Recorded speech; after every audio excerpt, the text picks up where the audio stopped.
Naam, asante sana kwa kuendelea kuwa nasi kwenye Sema 2022. Kabla ya kuendelea na mdahalo wetu hii leo wa Jamvi la Sema, hebu turudi katika uwanja wa ndege wa JKIA ili tuweze kusikiza yanayojiri. It's noisy.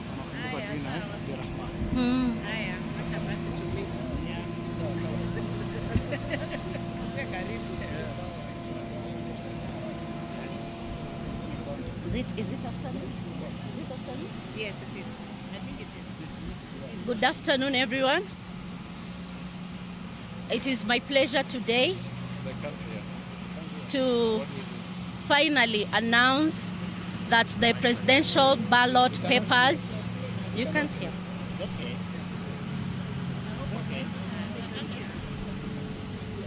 You can hear? Good afternoon, everyone. Today is a great day, and it is our pleasure to officially announce to the country that we have received the first presidential ballot papers in the country. The team has been out. We've gone to Greece to do due diligence and to do quality checks. Basically, we went there to ascertain that the ballot papers is in accordance to the specifications that we gave the company to do this work. We, as IEBC, invited stakeholders to be with us and to check with a third eye, because they are the ones that know how the photos and the details of the presidential candidates, how they're supposed to look like. And indeed, we have just landed from Greece this morning. Sorry, they say they can't hear. Can you just to move a bit? Sorry, we'll move the volume a bit.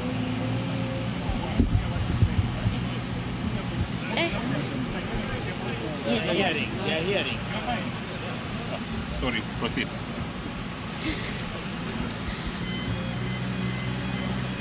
Okay, as IEBC, we invited stakeholders to come to Greece to see and to do quality check of the printing of the 2022 general election ballot papers. And among the people that were invited and attended were Reverend Father Joseph Mutia, the Chair, Interreligious Council, Mr. Abraman Ismail, Executive Director, Interreligious Council of Kenya. We also had Reverend Elias Agola from the National Council of Churches of Kenya. We had political parties also invited, especially the ones with the presidential candidates. And in the team, we have Velma Maumo from Azimio Coalition. We also had Mr. Benjamin Agina from Azimio Party. In the team, we also had a member from Election Observation Group, that is Anne Wambui Ireri, who attended. And from UDA Party, we had Brian Kagombe Mbugwa, being accompanied with by Anthony Nganga Mwaura of UDA Party. In addition, we had Daniel Kinuthia from the Office of the Registrar of Political Parties in attendance, and we also had Garson Owiti from Political Party Liaison Committee, who was not able to accompany the team. And finally, we had one person from the Media Council of Kenya, that is Mr. Evans Teddy Oudo.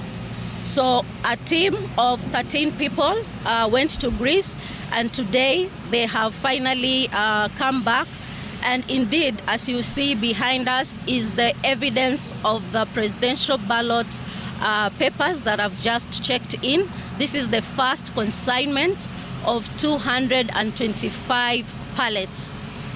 I don't want to speak much because I am IEBC and IEBC is the one that is doing the election. The purpose of carrying with us the stakeholders is so that they can see with the third eye and really ascertain to the country that the process was the way they have seen, and I will invite them to speak. But before we do so, allow me to call upon Mr. Abdirahman Ismail to come and invite Father Mutie, who is going to read the speech on behalf of the stakeholders, the delegation that went to Greece. Thank you. Thank you very much, Madam Vice Chair of the IEBC. My task is really very small and simple. Firstly, to say that as members of the religious community, under the umbrella of, or within the purview of the Interreligious Council of Kenya, IRCK, we are honored to have been in this visit. We arrived this morning and spent a week. The import of our visit has already been explained and will be read in the statement. I only want to say that the statement which we are honored to have been chosen to read on behalf of the multi-stakeholder team is a consultative statement of what we found and what we saw. So it's not per se an IRCK statement. It involves all the stakeholders, including the various political parties that were represented in Athens, Greece, during the factory visit. So without spending any more time, I'd like to invite Reverend Father Joseph Mutie, Chairman of the IRCK, to come and read the statement, which is a collective consensus statement of what happened at Athens. Thank you. Karibu. Thank you, Idi.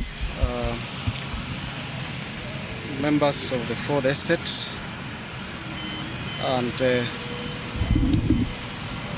different representation here.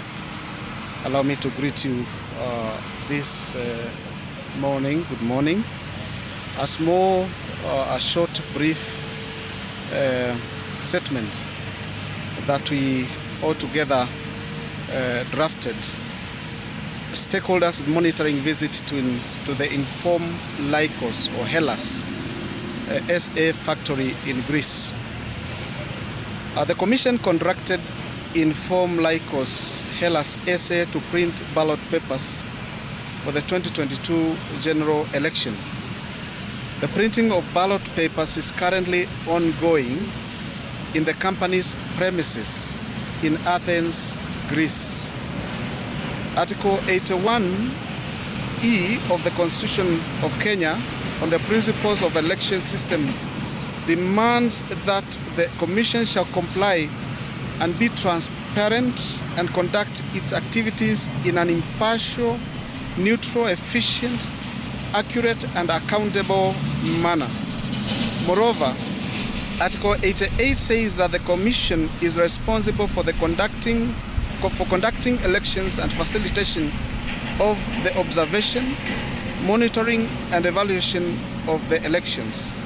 The Commission extended an invitation to representatives of Azimio la Umoja One Kenya Coalition, United Democratic Alliance Party, Roots Party, Agano Party, Interreligious Council of Kenya, Media Council of Kenya, Kenya Union of Journalists, Civil Society, Elections Observation Group, Kenya Editors Guild, Office of the Registrar of Political Parties, and Political Parties Liaison Committee for monitoring of the 2022 presidential ballot paper printing for quality checks and assurance. However, presidential candidates for Roots Party and Agano Party and the PPLC did not send their representatives to Greece. During the visit, the monitoring delegation was taken through a detailed profile of the Inform Lycos Hellas SA company, the variety of products the company deals with in other countries, including printing of bank credit cards, Visa credit cards, issuing PIN numbers for bank cards, bank authentication labels, exercise stamps, ballot papers, smart ticketing, lottery coupons, graduate certificates, bills and statements. The company has over 100 years of experience in security printing and is amongst the largest in the world. Second, the monitoring delegation inspected the security features imprinted on the ballot papers and witnessed printing and packaging of the ballot papers into booklets, boxes and pallets, and also labeling ready for shipment. They also verified the security features on the statutory documents printed that will accompany the ballots to the polling stations. Third, the delegation was shown how in Lycos, Hellas SA company destroys damaged ballot papers, a process that they carry out daily by use of a huge shredding machine. The company has an elaborate pallet tracking system or safety system where pallets are given codes that track them from the factory press in Athens to cargo planes and delivery at Jomo Kenyatta International Airport and all the way to the Commission's warehouse and constituencies. However, the team takes note of the printers' concern, especially on the late court rulings that delayed the printing schedule. The company had planned that the last delivery date would be on the 29th of July 2022. However, due to the court rulings delay, the final delivery date will be on the 3rd of August 2022.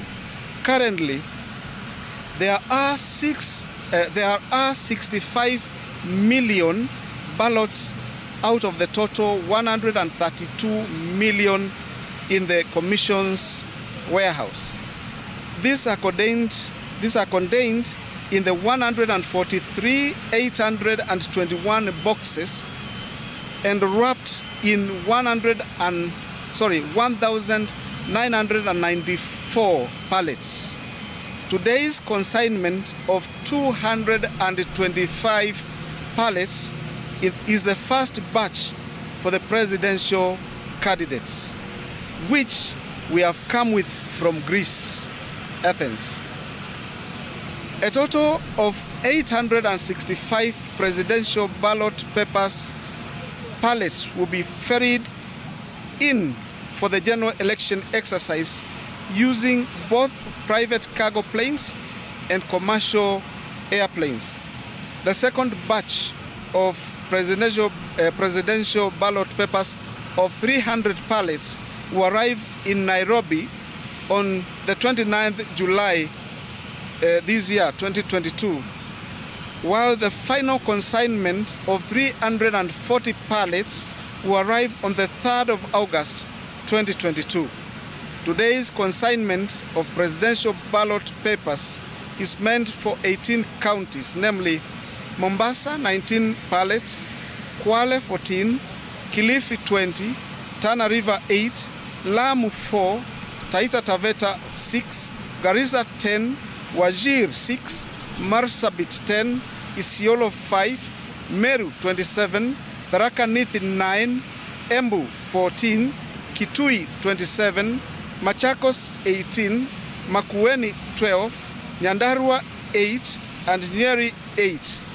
In each pallet, there are about 54 boxes for a constituency, and it represents one elective post. The diaspora ballot papers will also be ferried to Nairobi first, before being distributed to their various destinations in the 12 foreign countries that the voting exercise will take place. The diaspora ballot papers will be in 2 pallets for the 27 polling stations and will arrive in Nairobi on the 28th of July 2022 aboard a commercial airline. The printer informed Lycos Hellas SA has also given the Commission the dispatch schedule of all ballot papers for the other 5 elective positions whose delivery has been ongoing. In conclusion, the monitoring delegation is impressed and satisfied that the printing process is properly executed and the control checks put in place are sufficient to safeguard the integrity of the ballot. Thank you, and may God bless Kenya. Back to the Vice Chair.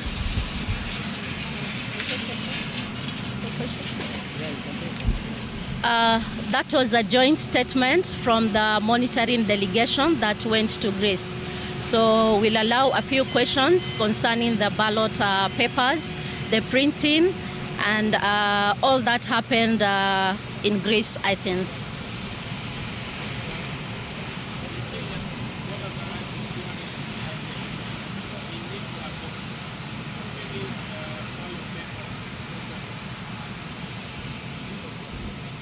Okay, a ballot pallet carries about 54 boxes, and the content of a box is the ballot papers that are supposed to be in one polling station.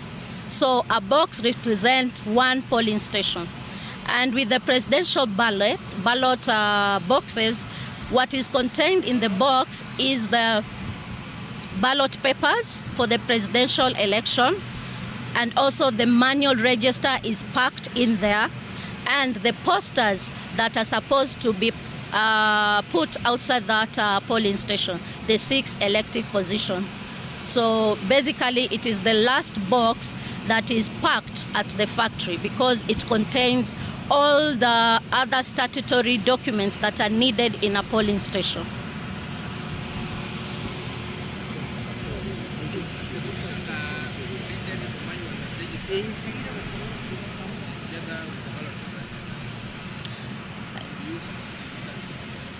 Yes, the Commission has printed a manual voter register that is packed in the presidential ballot box, the ones that are behind us. So the voter register is cut into the number of voters in that polling station.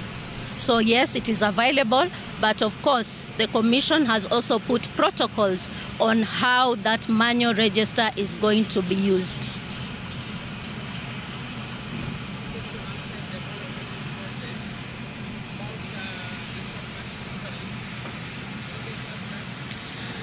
Yes, allow us not to answer that because we are basically for the ballot papers, and allow us to sit as a commission because we've been away for like 4 or 5 days.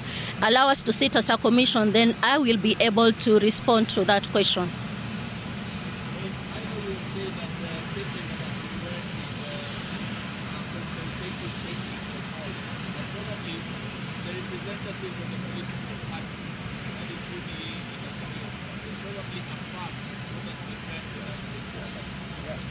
Yes, that's fine. I can give one representative to speak, especially the ones that went to the factory, to Athens, Greece.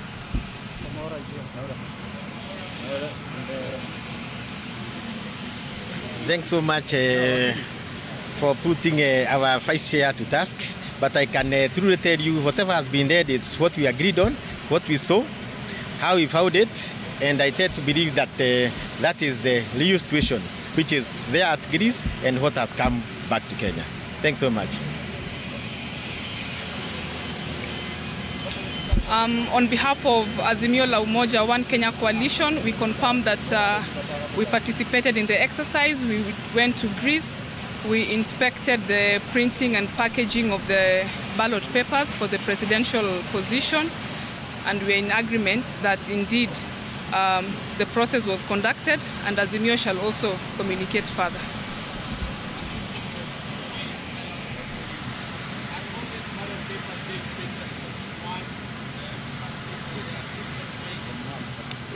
The presidential ballot papers are being printed from one factory, from what we saw.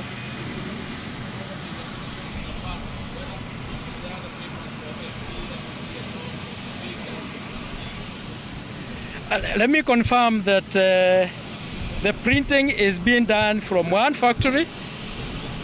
And by the way, by yesterday when we left, all the presidential ballot papers had been printed. The work that was remaining is packing. The other positions are all being printed from one factory, which we visited. And we, in fact, saw some of those that have not been dispatched, ready for dispatch. Yeah.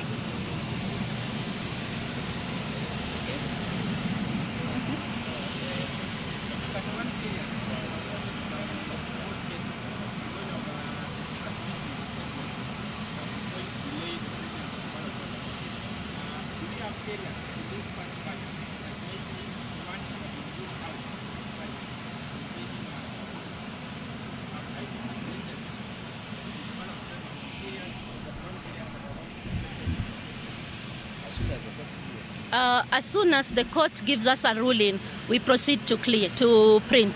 So most of the things have been held up so that we wait for the rulings. But I want to assure you that once the ruling is out, we proceed to print. And that is why in the statement, it has been said that the last delivery was to be done on 29th of this month. But because of the late court rulings, we are going to have the last delivery on the 3rd of August, which is at the extreme, really extreme end in our operations.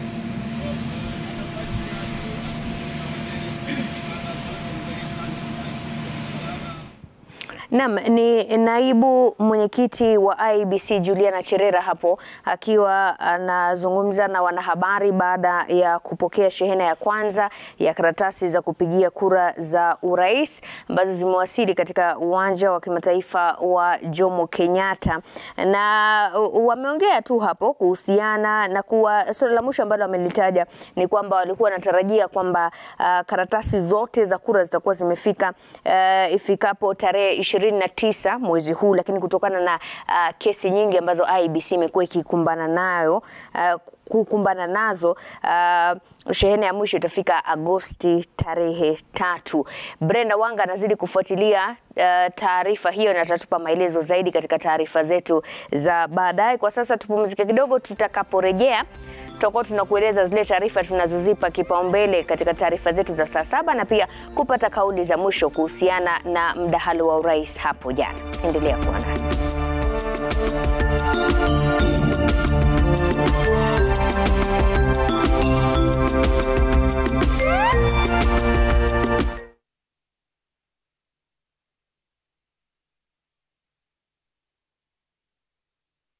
Collect fare kwa boda au matatu ukitumia ViewPay cashless na uqualify for bima ya 100,000 shillings pamoja na medical cover ya 20k na permanent disability cover ya 100k kwa 5 bob pekee. Dial *236# today to start using ViewPay cashless.